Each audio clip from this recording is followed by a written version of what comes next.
How to enable or disable control panel and settings in Windows.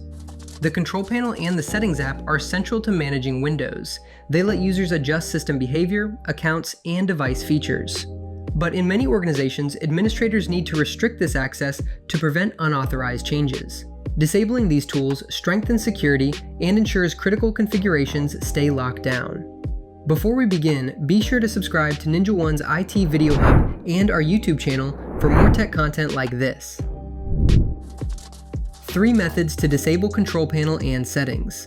There are 3 main methods to disable or re-enable the control panel and settings: Group Policy, Registry Editor, and PowerShell.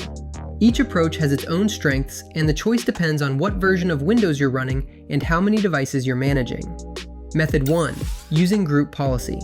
If you're on Windows 11 or Windows 10 Pro, Enterprise, or Education editions, Windows Pro, Group Policy is the easiest method. Just open the editor, navigate to User Configuration, Administrative Templates, Control Panel, and adjust the policy called Prohibit Access to Control Panel and PC Settings. Setting it to Enabled blocks both tools, while Disabled or Not Configured restores them. Method 2. Using Registry Editor. If Group Policy isn't available, Registry Editor is the next option. Create or edit the No Control Panel DWARD key under the correct path in the registry. For the current user, for all users, a value of 1 disables control panel and settings, while 0 re-enables them. Restarting the system applies the change.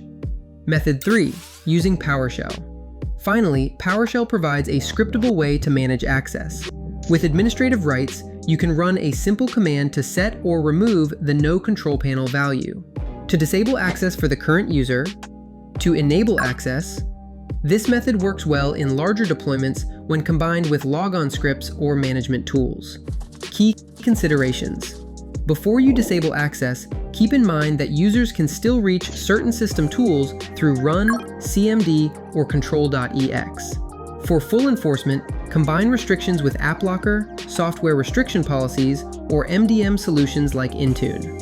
Disabling control panel and settings reduces security risks by blocking unauthorized changes to networks, firewalls, and antivirus settings. Whether through Group Policy, the registry, or PowerShell, administrators have flexible ways to lock down devices. For more information, check out our official blog post on enabling or disabling control panel and settings in Windows, linked in the description below.